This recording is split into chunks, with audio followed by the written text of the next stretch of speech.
तो last episode के and पे हमने देखा था कि एल्डर जंग और एल्डर इन आपस में बहस कर रहे होते हैं। एल्डर जंग कहते हैं कि यंग मास्टर डू हियोक ऐसा नहीं कर सकता, जबकि एल्डर इन उसे कहता है कि ऐसा हो सकता है, हमें उसके ऊपर भी शक करना चाहिए क्योंकि हमें उसके बारे में, उसकी बैकग्राउंड के बारे में कुछ भी नहीं पता। फिर साथ ही वो उनसे कहता है कि क्या तुम्हें लगता है कि यहाँ पर कोई सीक्रेट इंट्रूडर हमारे एक सेक्टर के अंदर घुस चुका है, हमारे नैमगोंग क्लैन के अंदर कोई ऐसे कैसे आकर घुस सकता है? क्या उसने यहाँ पर हमारे वॉरियर्स को नहीं मारा? उसने हमारे वॉरियर्स को मारा भी, उसके बाद उन्हें काटा, उनकी बॉडी को यहाँ पर एक मैसेज बनाया, फिर यहाँ पर से गायब हो गया। और क्या तुम लोगों ने वहां पर उस बड़ी सी रोशनी को नहीं देखा था? हम सभी लोगों ने इस बड़ी सी रोशनी को देखा है। उसने यहां पर अपने मकसद को पूरा किया है। उसका मकसद ना सिर्फ सेक्टर के अंदर घुसना था, बल्कि यहां पर आकर हमारे पर नजर भी रखना था। उसने लोगों को मारा भी और नजर भी रखी, और फिर साथ ही उसने यहां पर अपने लोगों को मैसेज भी भेजा कि उसने अपने मिशन को पूरा कर दिया हुआ है। तुम सभी लोगों ने उस एनर्जी के टावर को देखा था, वहां पर एनर्जी की एक बहुत ही बड़ी बीम निकली थी। इसका मतलब यह है कि उसने एक स्ट्रॉन्ग सिग्नल भेजकर अपने बाहर के लोगों को बताया है कि उसने यहां पर अपना काम पूरा कर दिया है। या तो वो सिग्नल भेज रहा था या फिर उस बड़ी सी लाइट के साथ वो कातिल कहीं पर गायब हो गया है।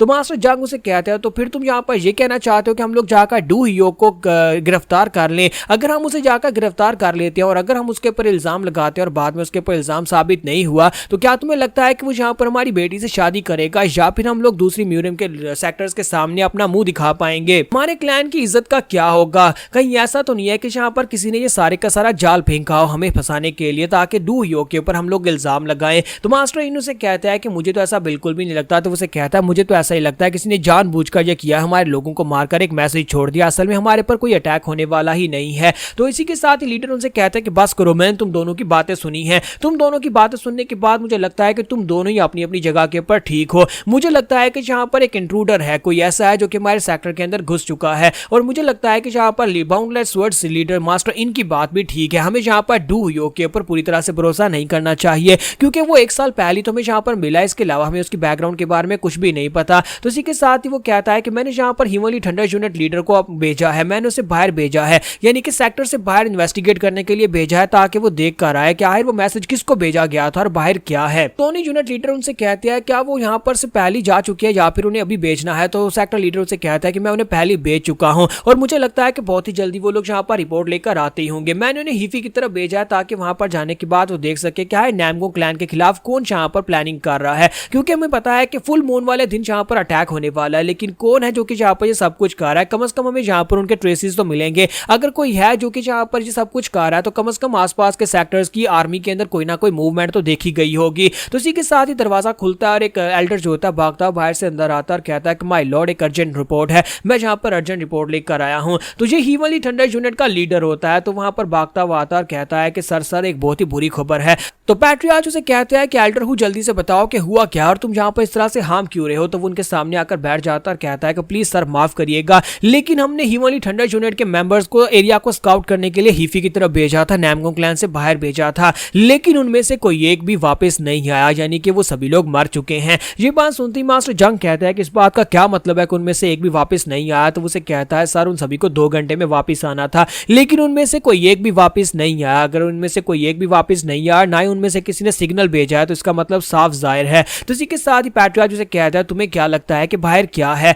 तो एल्डर हू से कहता है कि पैट्रियार्च, मुझे ऐसा लगता है कि नैमगोंग क्लैन को चारों तरफ से घेर लिया गया है। चाहे हम लोग किसी भी एंगल से बाहर निकलने की कोशिश करें, वहां पर पहले से सोल्जर्स मौजूद है और हमें बाहर निकलने नहीं देंगे। ना ही कोई बाहर जा सकता है, ना ही कोई अंदर आ सकता है। जैसे ही वो इतनी बात करते हैं, इसी के साथ ही वहां पर खामोशी छा जाती है। वो सभी लोग हैरान हो जाते हैं और कहते हैं कि आखिर ऐसा कौन है जो कि हमारे नैमगोंग क्लैन को चारों तरफ से घेर सकता है? तो मास्टर जंग कहता है कि तुम्हें ऐसा क्यों लगता है कि नैमगोंग क्लैन को चारों तरफ से घेरा गया है? क्योंकि कोई भी इतना पावरफुल नहीं है जो हमारे नैमगोंग क्लैन से पंगा लेगा। जबकि पैट्रियार्च वहां पर सोच रहे होते हैं कि इस वक्त यहाँ पर अगर कोई हमें घेरने की पावर रखता है तो वो यांगजी चैनल रिवर के बैंडिट्स हैं, लेकिन यांगजी रिवर के बैंडिट्स ऐसा नहीं करेंगे, क्योंकि उनके लीडर के साथ मेरा एक समझौता हो चुका है, और उस समझौते के मुताबिक हम लोग उन्हें टोल टैक्स देते हैं, जिसकी वजह से वो लोग कभी भी यहाँ पर हमारे सेक्टर के ऊपर अटैक करने के लिए नहीं आएंगे। और वैसे भी उनके पास इतनी पावरफुल फोर्सेज नहीं है जो कि लैंड के ऊपर आकर अटैक कर सके, वो लोग पानी के अंदर फाइट करने के माहिर हैं। फिर आखिर यहाँ पर ऐसा कौन है, कौन सा पावरफुल सेक्टर है जो हमारे पर अटैक करेगा? क्या डानरी क्लैन के लोग हो सकते हैं? नहीं, वो भी नहीं हो सकते, क्योंकि वो इतने पावरफुल नहीं है। मास्टर जंग जो होते हैं वहां पर चिल्ला चिल्लाकर कह रहे होते हैं कि आनहुई के अंदर ऐसी कोई भी पावरफुल फोर्स नहीं है जो कि नैमगोंग क्लैन के खिलाफ खड़ी हो सके,